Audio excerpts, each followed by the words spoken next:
We begin with a family in the southwest suburbs mourning the loss of their father to COVID-19. They say they're puzzled because the hospital released him last week. After that, he only got more sick. CBS 2's Tim McNicholas shares their story. It's hard enough losing your dad, but Mansour Tadros says his extended family and friends can't even come over to comfort him. He's in quarantine with his mom and siblings.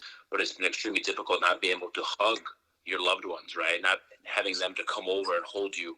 His dad, Mansour Tadros, was 70 years old and diabetic. Monday of last week, Mansour started to get the chills.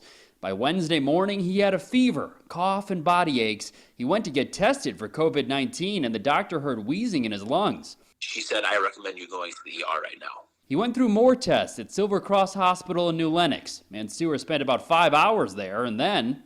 And for some odd reason, I don't have the answer as to why, but they released him on Wednesday evening. They said he has pneumonia.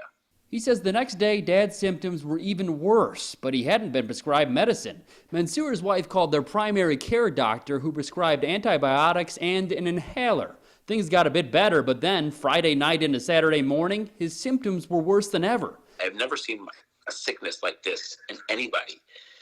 It was like a train wreck. Saturday morning, Fadi says he called 911. His dad died on the way to the hospital.